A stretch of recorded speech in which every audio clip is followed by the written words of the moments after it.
Hey guys, hello and welcome to the latest Project Spark developer live stream. I'm Mike Lesko, the community manager for Team Dakota, and I'm here with Zach, whose last name I can't pronounce, who's the engagement coordinator here working with us, and Mr. Eric Anderson, Eric, what's your title? What's the official title? So I am a lead gameplay engineer, Okay. and also the Spark language developer. So the Spark language developer. And when you're out at parties and cocktail parties, and you get the fans coming, it's because of the Spark language developer part. That's really what people like. Right? Yeah, right. The other parts is sort of like, Like what? Yeah. What does that mean? what's that? Can't go anywhere without that following you, I'm sure. And yeah, the lead gameplay engineer thing, it's a lot of things. That one's hard to explain, but the Spark language developer, that's a lot more fun to talk about. Right. Yeah. So that really opens doors. He ever gets like a club or something he wants to get in, he drops that. They just bounces open the velvet rope and he's right in. So today what we're going to do, we're going to talk as you see our guest. We have Eric here. We're going to talk, and this is one of our Tuesday streams, which we used to do. We're kind of doing these again now. The idea behind these is that they're a little more casual. They're not specifically focused on a feature or a pack or something that we just came out. It's more, in some cases it could even be as unexciting as Zach and I playing UGC. Or crazy as random folks in the team kind of coming in talking about what they do on the team and things like that. But we wanted to kick it off with Eric, who's got a lot of amazing stuff that we can talk about, a lot of things I think you guys will be interested in, and go for that. And before we get started, just quick update: we are 7 days away from the official launch. And this is a noon stream. For some reason, it feels like it's 7 a.m. for me. I don't know. But we're getting ready. We're kind of battening down the hatches and getting everything tightened up and good to go, and having plans and backup plans, and then throw out those plans and make up plans and everything else there. So it should be good. We're excited, and speaking for myself, excited and nervous. This is kind of a big thing. It's been 4 years that we've been working on this game, and we're finally going to go, and it's going to kind of no longer be beta, and so we don't really have that sort of excuse, although I guarantee there'll still be some bugs. There probably will be forever with a game like this. So with that in mind, I should also let you guys know that we're going to be doing, we'll be shooting out an email to everybody that signed up for the beta sometime this week, just to give everybody a heads up about October 7th. And we're working on doing something for everybody that was in the beta, some sort of just a little token of appreciation. There's no way we could really thank you guys for sort of, helping us get to where we are now. I was going to say that helping us finish our game, but it's really more like we want to thank you guys for allowing us to finish your game, because it is your game. And and it's something that's not lost on us in the team. So with that, why don't you start talking, Eric, about kind of, why don't we start with Project Spark? And before Project Spark, you worked on something that was, somewhat related that people might be aware of and might be interested in. Yeah, okay. So I joined Microsoft about almost 7 years ago expressly to build something called Kodu, or what became Kodu. And so I joined Microsoft Research. Kodu was... and those are the really smart guys. Yeah, the really smart guys. Yeah. Except for, and us. Oh, yeah. Well, I thought we got one of the smart guys over here, and that was you, right? Yeah, maybe. I'll let you guys decide. So my friend Matt McLaurin, Kodu was really his brainchild. Yep. And it was an idea that he had while he was watching his daughter who was watching his wife interact with the computer, and he was kind of reflecting on his early experience with computers and how easy it was to jump in and tinker with a programming language. And these days software is all around us, and yet it's hard for kids just to get in and kind of play the creative side of programming, and without huge technical overhead, installing software, learning languages. So he had this idea of building a really friendly environment where everything kind of just worked, but you could just get in there and mess with the logic. And so the original team was himself, Matt, a guy named Stephen Coy, and Skoy, yep. Yep, Skoy, and Michael Miller was the original brain developer, and they developed that when-do paradigm, and they based it in robotics programming, with sensors and filters, actuators. The original programming language was extremely simple. It didn't have child rules. It didn't have multiple pages. It was just when do. Simple little characters, in a little 3D environment. Right. You could form the land and things like that, but it was really all about the programming. And we didn't really know where it was going to go. I came on about a year into the project, and I was on it for 3 years. During that time, I worked on a lot of different things, but I also worked on the language and evolving the language, refining it down. It was kind of funny. We shipped originally with 6 pages. Your brain could have 6 pages. Guys, you can do everything you need to with 6 pages, Yeah. right? And the community said, we want more pages, so we gave them 12, and we thought that was like 12? Who could ever yeah, use more exactly. than 12 pages? It's like whoever needs more than 64K of RAM. Right. And I think it's still stuck at 12 pages. Kodu has 12 pages. Is it really? Yeah. I did not know that. Wow. Yeah. And it does have call page. I think it's called inline page. So that's really powerful to be able to call another page. Mm-hmm.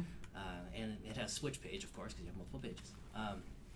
But Kodu was very simple, and we really stressed, let's keep it as simple as possible. Let's lower that barrier of entry just all the way to the ground so that you don't need to understand programming. It's more about, it's based in English. So you can say bump tree, explode, things like Right. that, simple rules.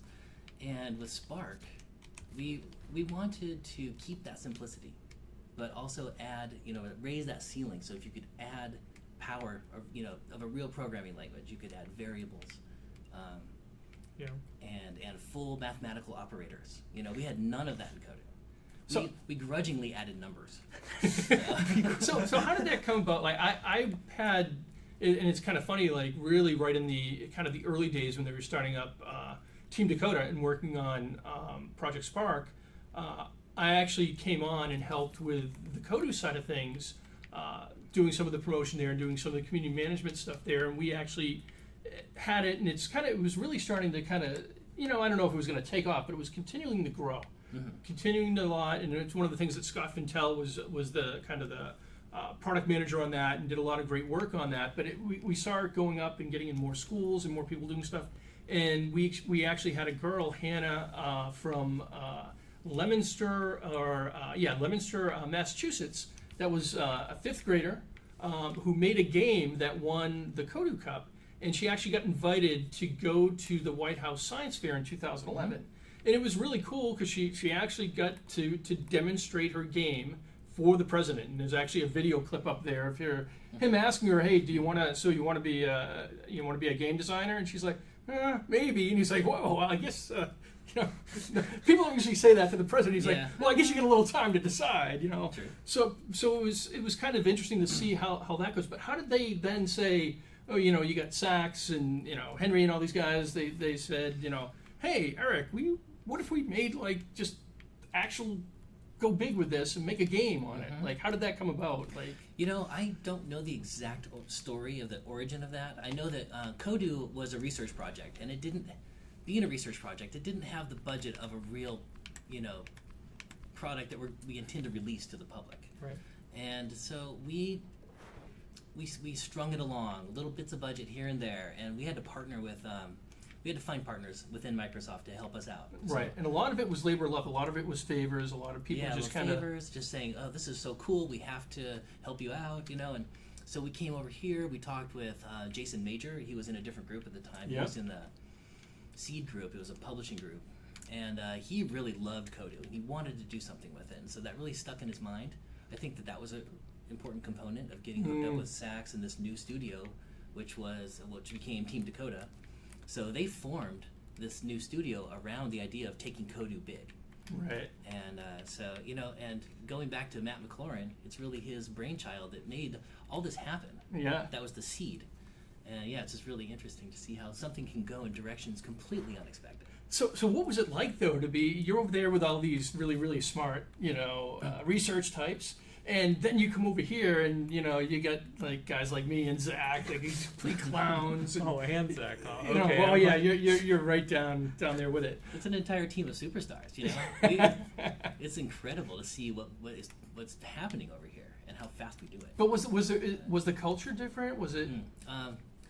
The culture over there is just guys walking around, obviously deep in thought. Right.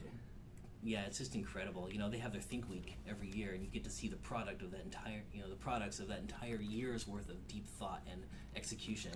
And they have developers over there, they're research software engineers, and those guys just help those scientists, realize workable implementations of their ideas. And so you get to see these really cool demos, and part of their goal is to partner with teams out in other areas of Microsoft to integrate these new concepts that they've produced prototypes of. Right. And so in a way, this is a huge success story for Microsoft Research. Is Yeah, to absolutely. take something out of research and build Spark. Yeah, and I always Lily Chang, and again Skoy, can't say enough about him. Oh, yeah. Just the amount of thought that these folks put into this stuff and what they did was something I always found really fascinating. Being I've been in kind of the video games industry side, so we're kind of the crazy hacks, and these guys really know what's going on and have a lot of real deep science behind what they're doing, and it was really amazing. And then I was just wondering from you, having been on both sides, to come over and sort of people are, I don't know, I'm trying to think of what we do, but people are just kind of, skateboarding around the office and, doing weird stuff. But how but do you feel like, was it fun? Were there some different perspectives that maybe you guys didn't think about there that kind of came from here? So over there, you don't think as long term. You have an exit plan for every idea. Right. They want it to be a successful exit plan. Right. And Because then you got to move on to the next idea. you got to 'cause move you're, on, and you're there's idea always, generating. There are always multiple ideas. There are little teams. There are little virtual teams that just form around an idea, and they could be, just to build a prototype in 2 weeks of an idea, and it's a quick, fail fast or keep going. That's the way it always is there. It's like fail Right. fast or keep going. It's almost like little startup companies, and you're always repitching your idea to get a little more venture capital. And the venture capital comes in the form of a software engineer and a designer, Right. and a scientist and some user studies, and it all comes together. It's really fun, very dynamic, always changing. You never know what you're going to work on. I was working on Kodu, but I was working on all kinds of other things as well. And so, the decision to come over here, and I have a game industry background as well. I worked on Guild Wars, I worked on Mist Online. So it wasn't Toontown Online. so it was almost like you were kind of going over there. Yeah, that was a departure for me. Right. And it was amazing. It was really incredible. So and then we kind of came, when we started focusing here, what did that do from the language standpoint?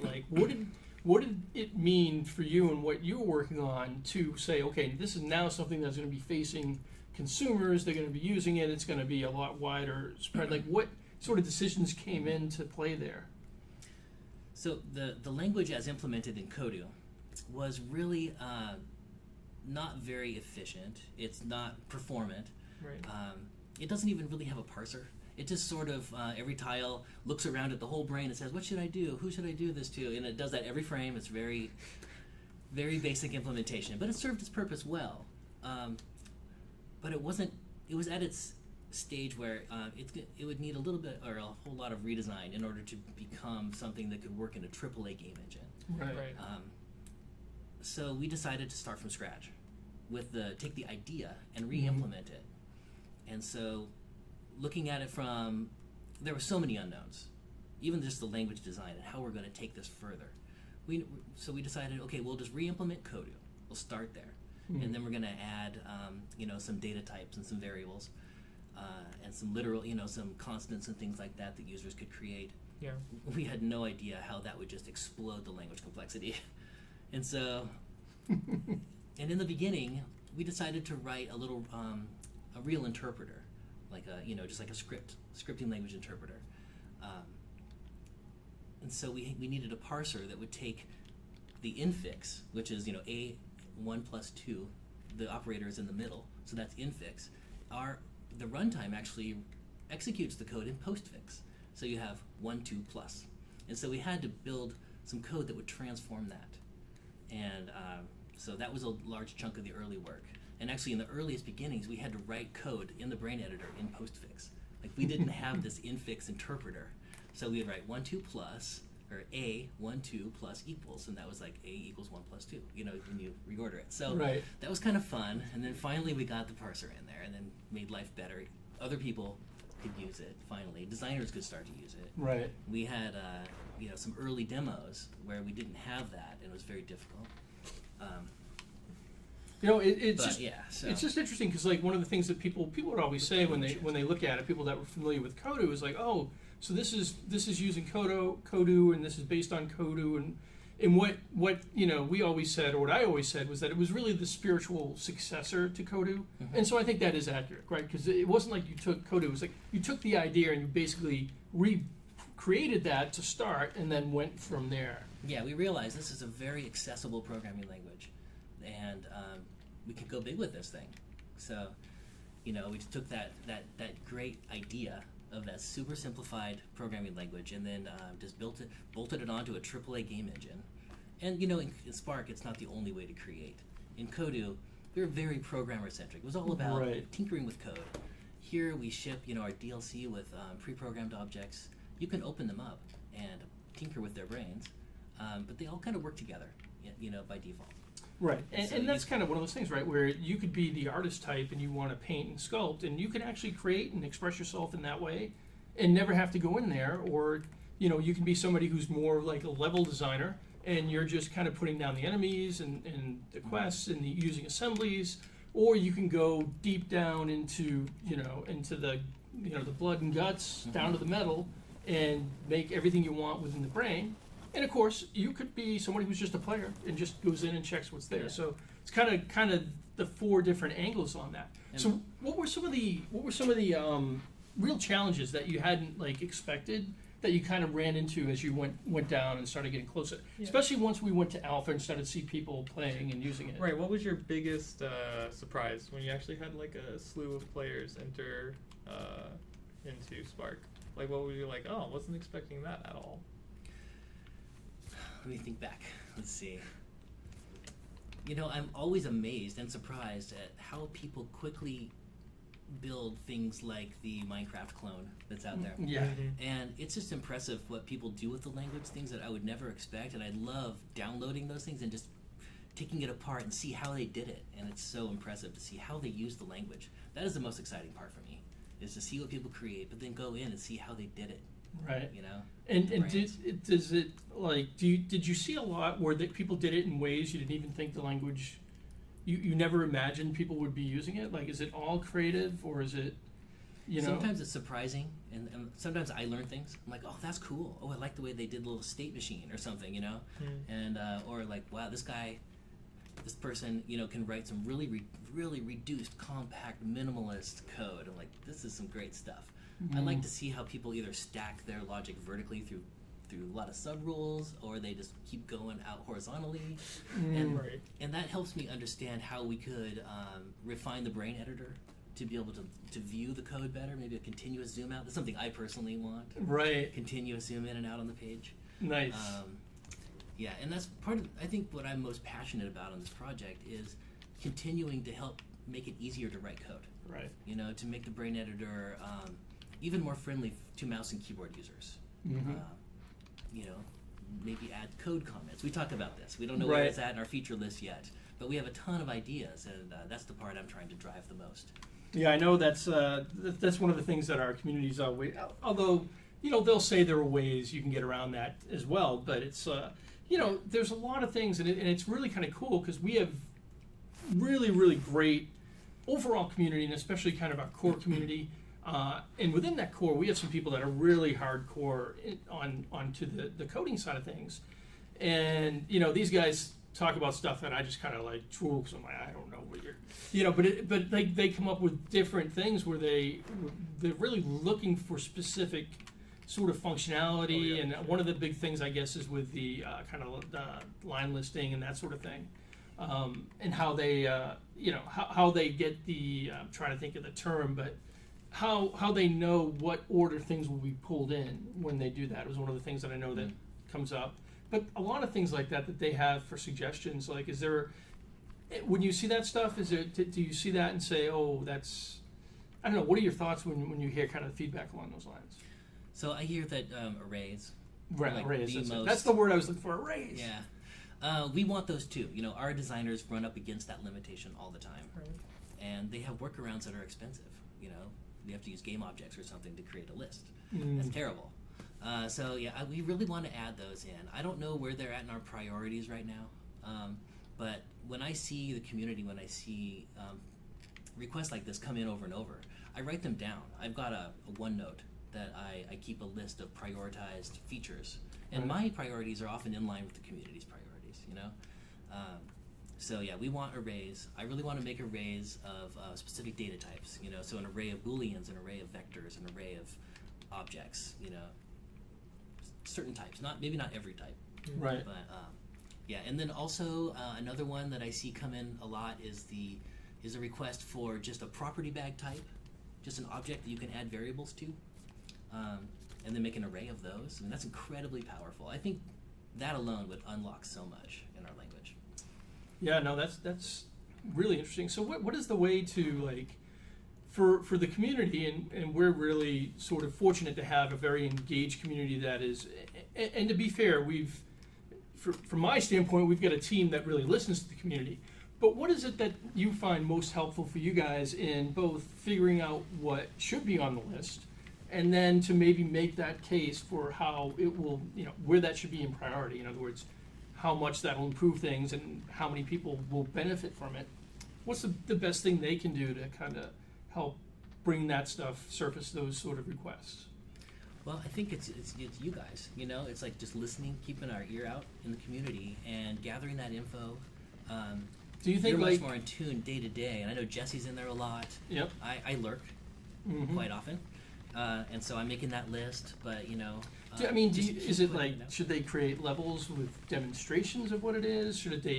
Is it just kind of writing up those posts? And I'm always forwarding stuff to you and Ari as well as, hey, this is what these people want, this is what questions, and we've got, and they know who they are in the community, the folks that are always poking me about, hey, we need more of this functionality with the brains or that. See, they're talking about arrays right now. Yeah, there you go. See?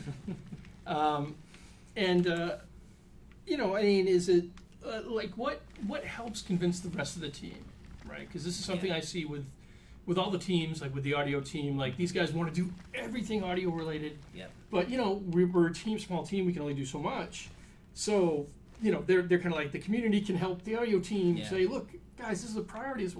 What is it for the brain side? Like, what gives the good case that we can convince Reeb to up it on his list? And I don't know if it's about making a demo level, because then you've proven you can do a workaround. So I think it's more like if just try to condense it into a nice articulate paragraph. Like, if I had arrays, I could do this, and without them, I reasonably can't. It's like, right. Come up with that case. I know that our designers, like, the way that we choose features to add, how we prioritize those, is our designers who are building our showcase levels or building our Champions Quest levels. Can I say that? Okay. Yep, you can. Don't. I know nobody knows what's been announced or Yeah, what's been announced here, but they're building stuff here internally, the stuff that we ship. Those guys have all kinds of requests for the language, and that really helps us keep what we add to the language relevant or real. Because they're doing the same thing these guys are, using Yeah. the same tools. They Using have the same a lot of the same requests. So No, that's great. So those guys, that's kind of what drives the feature list. But there's a ton of overlap with what these guys are doing, what they're doing. So I'm going to see if these guys have any. They always have a ton of questions, and we'll see. I think my feeling is that this is early in the morning for. It feels like 7 a.m. But guys, let us What know. do you really think, Mike? If there's any of the questions that I tried to cover the ones that I see come up fairly often. What about where do we stand on being able to export code in almost sort of like some sort of text file or something like that, so that you can print it out and say, hey, this is what this code does, and talk through it and things like that. That's a really interesting idea. We actually almost have that capability right now. Well, we can export the text very easily. What the UI looks like around that, I'm not sure, but we have the capability internally to just generate text from a brain. We almost have the ability to read that back in and reproduce the brain, but that's a little more work, right? to bring it back in. So that would be pretty interesting, right? When you think Yeah. about it, like then you almost get to the point where you can do. I'm only 23 years old as far as everybody knows, but I remember reading about back in the day there would be these magazines you would get, Right. and then you would turn around and you'd open these magazines, and then you'd go to your Mhm. whatever Commodore or whatever it was at the time, and you would type in all that to get Mhm. that program to run. I did a lot of that. See, and so I think like it almost kind of harkens back to that sort of day where you could have these sort of things and people could kind of take them in whatever sort of whatever sort of Microsoft format, text format you choose, Not tasty. and yeah, and basically kind of edit it that way and then import it back in. Mhm. So yeah, Mescad says exporting would be enough because we could write our own external tools to format it nicely for sharing. So I think that's and that's something else I think is always a good point, right? Like with a lot of these folks, if we can give them the stuff, they will turn around because we've given them like the Mhm. tiles, they know they've got the art, they've got all that stuff, to be able to kind of do that. And then I think where it would be really helpful is to for people to be able to, like in Mescad, somebody that does a lot of the tutorial videos, as I'm sure you've seen, to be able to help them teach others how to do it, and on the website or in Mhm. forums or in videos, to be able to export that and say, hey, here's what this looks like. Here's an example of how we did that, and what these guys have been saying is that just having that text come out, then they can parse it into something that's a little easier once they're able to get that. I would love to be able to provide that. So I'll put that on my that on the list as list. well. now the tiles, when they come out in text format, there's more to a tile than just its label. You could have a label called target, and then we could have a built-in property called target. Right. So there's a little more information prefixed on the label. You could have a string literal called target. So it's going to be sort of marked up a little bit. Right. Yeah. And we could actually produce a lot of markup, or just a little bit, depending on if you wanted to consume that in a JSON format or an XML format versus a text format. Right. So One of the things I always found really interesting as I try to wrap my head around, all of the code with Project Spark is you have like the default properties for something, but then you can add a modifier and then another one, and you could basically end up adding like a bazillion modifiers there Mhm. that make it do like a ton of stuff. Can you kind of talk a little bit about like the idea behind that and how that sort of the flexibility that provides people? Yeah. So we wanted our actuator tiles, which are sort of high-profile functions that do things, like move. We want these things to work in the default case, and we want them to work in a way that makes gameplay feel fun. So shoot will auto-target by default. And so there's one classification of modifier, which is just turning off automatic features. So you could say shoot without auto-targeting. Move, by default, will just move forward. But if you want to move in a certain direction, we just have to just give you parameters. They're all optional parameters. And that's the case in 99% of the tiles. Modifiers are optional.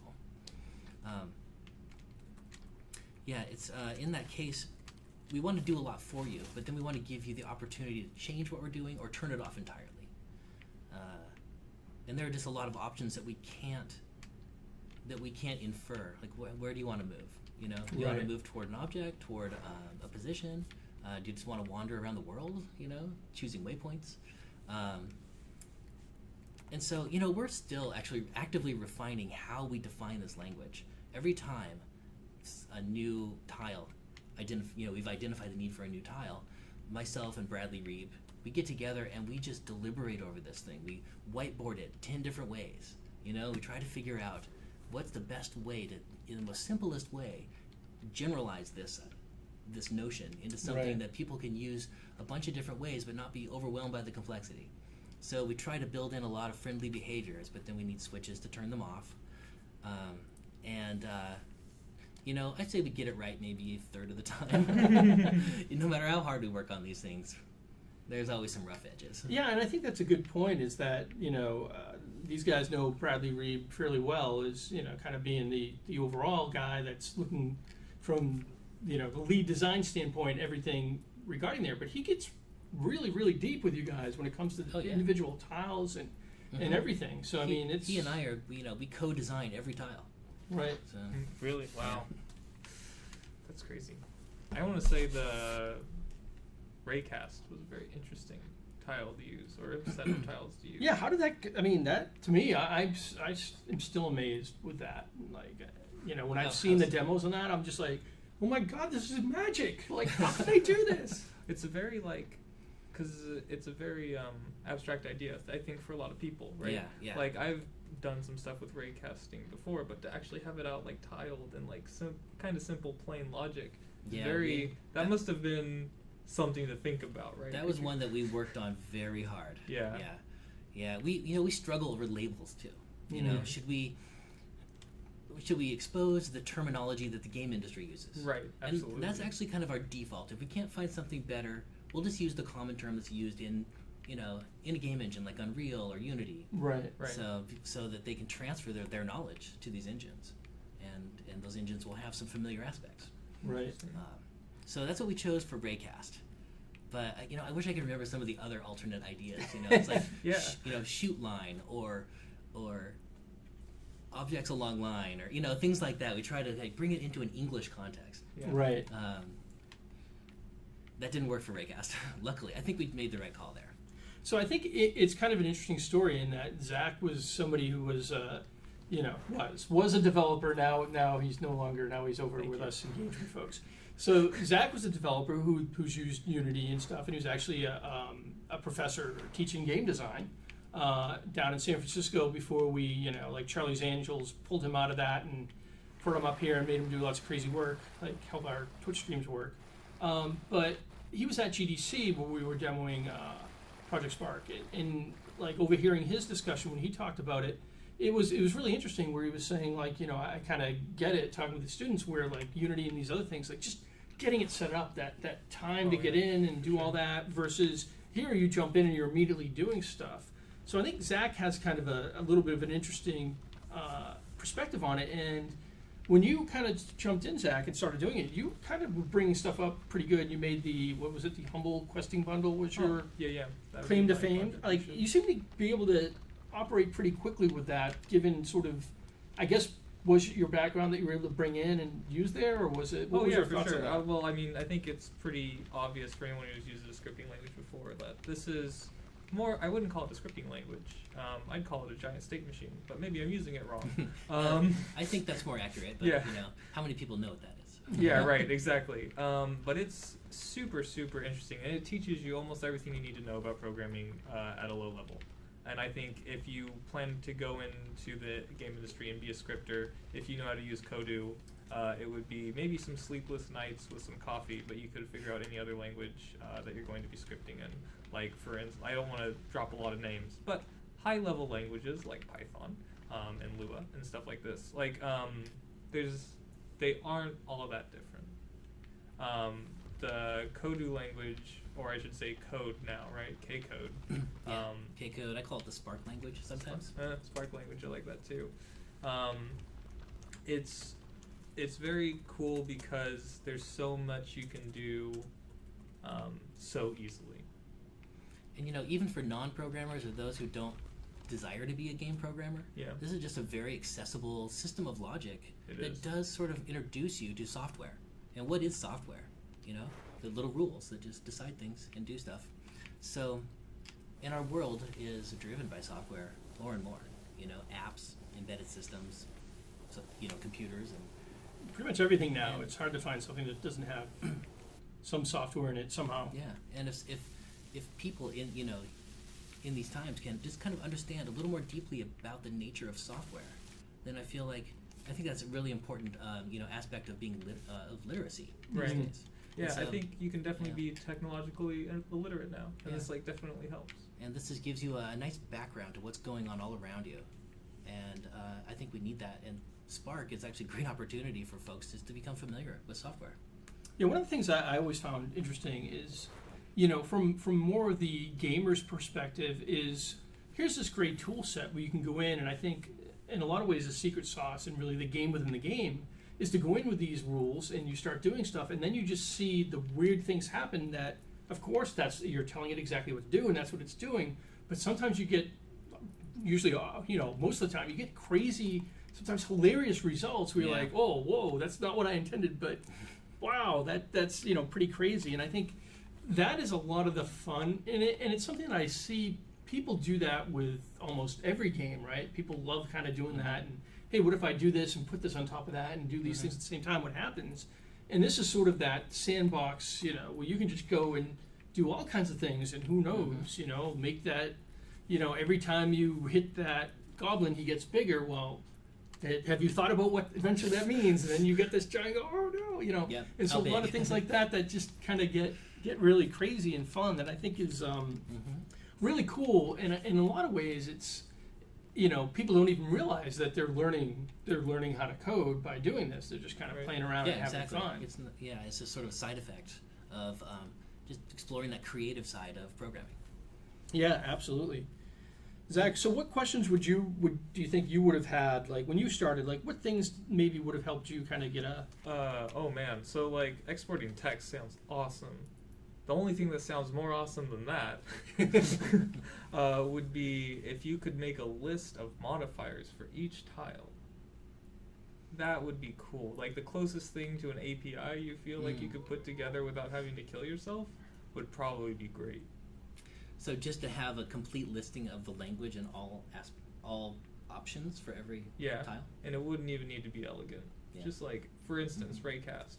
And there are a lot of tiles like this, obviously, which is knowing the modifier and what the outputs and inputs are. Mm-hmm. Like, what is this looking for? Is it looking for an object? Do I have to put a modifier on it before I look for an object? Yeah. Like, what's that tree? Right. That would be really, really helpful. We could generate that very easily, and we could just provide it to our community. Yeah. So I would. I will gladly, if you spit out some one thing. terrible text, I could go through it. Go through it, okay. One thing that's going to be harder to provide is the rules about which modifiers are valid when and which data types are Right. valid when. Yes. That's where it got really complicated. That's sort of as I understood. some very dark magic inside Yeah. the engine that decides that stuff. Well, I mean, it comes back to it. One of the big things is, you always go back to, with any language, right? You get your core manual that is, you always go and like, okay, Yeah. look it up. Mm-hmm. And we don't really have that, right? Yeah. Per se anyways. We've got the tile descriptions and some other information that we have available, but there isn't really a manual there. Well, let Any me see. ideas on what we could do to maybe give folks some sort of research? I mean, they've got these guys Yeah. are working on a wiki, and they've got all kinds of. So I could generate like a JSON file that contains all the tiles and then how they all relate to each other. Because some tiles have the same parameter; they share the same modifiers. Right, of Right. course. So that turned out not to be a good idea, but we still have that in various places because the documentation is tied per modifier. It has its own documentation, but if that documentation were to change from function to function that's associated with, we couldn't do that. So we decided to split them out. But anyway, I could generate the JSON of every function or every tile Yeah. and its description. Then I could provide that to you, and you could change it or not in a way that the Yeah, that community would could make consume. sense. That Yeah. actually would not be a lot of work, so it's something I would just have to do Cool. on the side. Yeah. Yeah, no, that sounds And sounds pretty interesting. That's something actually we were working on this summer with an intern, but unfortunately her internship ended before she was able to do that. That was kind of a side project of hers, so I could just pick up where she left off. Yeah, no, that's I think more things like that, because we do have a very, very active community, and again, we're really lucky with that, where they help each other out, and anything we can do, and Zach they'll tell you, like, I'm all about as much work as I can make them do instead of me. Totally all about that, and thank God, because I don't do any work and they do a lot. But that types of things, to be able to empower them, because in a lot of ways they'll come up with ways that we'd never even thought of how to use this to help people and do cool things. So I think that would be definitely very cool. And I see some suggestions in the feed that are high on my list, like undo in the brain editor. I think everybody wants that. There's no argument there. And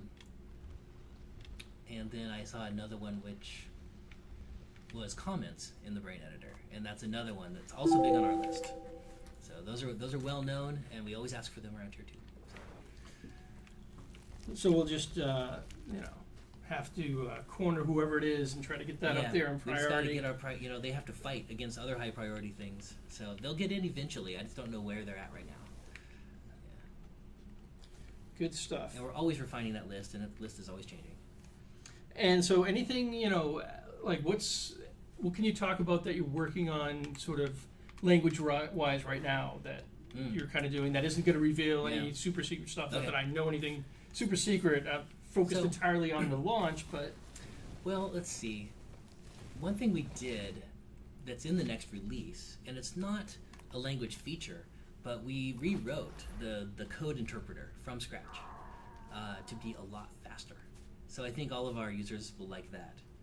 So they can just do more. More code can execute, and you'll still have a good frame rate.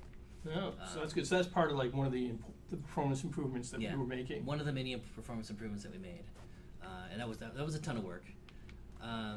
So right now, what we're doing is we're looking at the language, and figuring out where we don't support multiplayer very well. Mm. So we're going to have better support for multiplayer with every code tile. Right now, we've done some of the more high-profile ones, like to be able to display something on one person's screen but not another. Right now, Bradley and I are working out a tile design to be able to be selectively visible from one player but not other players. Mm. Absolutely. Also, we need to go back in and we need to be able to highlight or hologram an object for one player but not another, so that you can select your unit and not everybody sees your selection. Right. Things like that. So we're going to go back in and we're just going to make the multiplayer support better. And I think it's interesting to like the real origin of multiplayer, and this is one of the things that I think people think we're completely full of it when we talk about features that we want to have come down the road, and multiplayer was certainly one of them that we were hesitant to commit to, other than to say we would love to do it. And I think it's a good example when we say things like that. It's not because we're trying to be coy or anything like that. It's because we really don't know. And so one of the ideas we had for multiplayer that turned out to work out was that multiplayer is actually based off of Undo. It is, yeah. Can you just kind of talk them through? I could give a bad butcher of it, but So there are sort of two multiplayer systems in our engine. There's edit mode multiplayer and play mode multiplayer. Edit mode multiplayer is all about these commands that you issue when you take an action like paint. That issues a little command packet that goes into a command queue, and then it gets executed. So all we have to do is send that command over to the other machines. It goes into those queues and it gets executed. and that was already happening because we needed that, because if you undo, it would go back those things and undo each one. Each packet knew how to undo its action. Right, and so those packets were there, and then it was like, well, if we just sent those to the other ones, Yeah. that would, in theory, work. But until we sat down and tried it and said, Mhm. wait, okay, does it work? We weren't able to say, yeah, multiplayer's definitely coming. So that enabled multiplayer edit. Right, Now, multiplayer play does not use that system at all. right, It's all just controller input, processing of input that's networked and synchronized. So Right. every controller, every keyboard, every mouse, every touch, it's all synchronized input packets. And then they all get processed independently, and they all produce the same result every frame. Ideally. ideally, right. So, They all No. produce the same result every frame. and that's getting better all the time. So that's the way play works, because code typically operates on low level input, and so that just made the most sense. Yeah, I mean, and I think, the multiplayer play was not, people have done that. It's not Mhm. necessarily like, we didn't discover America here, but the multiplayer edit, though, that's like taking Photoshop and saying, Mhm. okay, now it's multiplayer Photoshop, right? Like that is something that's super complex. Like we look at what Zach's doing here, and to do that multiplayer. So I think that was really a kind of very cool way to kind of come up with that solution to do that. And it's not perfect yet, and we know that, but we're ironing it out. But it's pretty amazing when you see multiple people in that world Oh, absolutely. creating like that. Oh, Yeah, yeah, it's pretty powerful stuff. And our goal with the multiplayer is to get it so that our designers in the house can just work on the same level together all the time. Like that's our goal, and we know that it'll be good enough for the public when it's good enough for us. Right. Right. So and we're getting there. No, that's awesome. So Abra had a question. He wanted to know how much faster things were with the performance improvements. I don't know how you measure that. How do you quantify? MS. So I don't know. Have we shipped our? We don't quite have our Champions Quest levels out there yet. No. So that this is all October 7th is when most of these performances stuff will come in. Yeah. So when we first started, we used our Champions Quest levels as our performance measurements. And in the beginning, we had one champion running around, not doing anything but running in the world on the Xbox One, and that was already blowing out our frame rate. We were already just over 30 frames per second. So, and Brains were executing most of that. And by the time we were done, we had Brains executing down at 3 or 4 milliseconds in that scenario. So that's probably a factor of 10. Yeah. Okay. Yeah. So And it wasn't just Brains that we optimized, but that was one example of one measurement that I was very closely involved in. right. Yeah, no, and there was optimizations across the board, but That's hard to do in real life. Yes, it is. yeah, I don't know what to say, Zach. You're quickly going to get yourself in trouble here. No, Aber had asked how much faster the, how much faster did you think the, kind of the runtime would go with the changes they made to the coding system? And 10 is better than 1. Yeah, I suppose that's true in Minecraft Max. So, guys, we're about 12:47. So the idea behind these streams is that we keep them short enough, and we leave people a few minutes to actually gobble lunch before they go back to work. And yes, Zach is absolutely trying to crash the stream. He's always showing you performance is so much better. Yeah, he's showing you the performance improvements. Well, I'd say that's already pretty impressive right there. But do you guys have any last questions for us here? We'll be doing another stream on Thursday. That one is going to be sci-fi. We're going to really kind of go deep, show you the sci-fi pack. That'll be releasing on October 7th. The page needs now start with that. There is a reason for that. It has to do with localization. Right. Yeah, strings with that begin with an @ symbol do not get localized into other languages. Right. And so you can call page by a string name, and that string won't get accidentally localized one Right. way or another, and then your call page fails. Yeah. 9. 9 is 9. But we're playing. Yeah, this is on PC right now. And so the question is like, how much of these? How much do you think these performance improvements they'll affect both PC and Xbox One equally, or is it more one than the other, or is it pretty much across the board? A lot of the optimizations that we did were around pre-caching of data in the L2 cache, kind of trying to guess at what we're going to access next. And the Xbox One platform is very sensitive to pre-caching, so it's going to take better advantage of that than the PC. So I think that they will make more of a difference on the Xbox. Yeah, and hopefully, because I think in a lot of ways we have a lot of folks that like to create on the PC, and then when they play it on the Xbox, they're like, "Ooh, it ran better on the PC." So I think that's a really good, Yes, absolutely. pretty cool to have. All right, well, I think that's pretty much it, guys. So we will be back on Thursday, 3 p.m. Pacific Standard Time, and hopefully we won't have Zach try to break everything on the stream at that time. In the meantime, follow us on Twitter and Facebook. Visit Project Spark Community. It's twitch.tv/Project Spark Community. They've been doing a lot of streaming lately. Great to see, so check that stuff out. And pre-cache. Pre-cache is also how you pay for pre-orders. If you have pre-cache, you buy pre-orders. And you should pre-order Project Spark, since I'm not going to let that opportunity go by. Get it at your favorite store. You can get it at Microsoft Store. You can get it at, Walmart, Best Buy, GameStop, Amazon. A lot of great places to go ahead and do that. And I think you'll really enjoy what we have lined up for the Project Spark starter pack. A lot of great value a lot of great stuff at a really, really great value. I think they told me I can't tell you how much you save by doing it, and I don't know why, if that's just some law or like rule or something, but it's a lot, and you guys are smart, so you could figure it out. And I don't think we have digital only pre-ordering. I think that was something that we wanted to do, but for some reason there were limitations on that. But it will be available digitally as well, and I'll double check on the digital pre-orders as well. And we also have a ton of DLC coming out.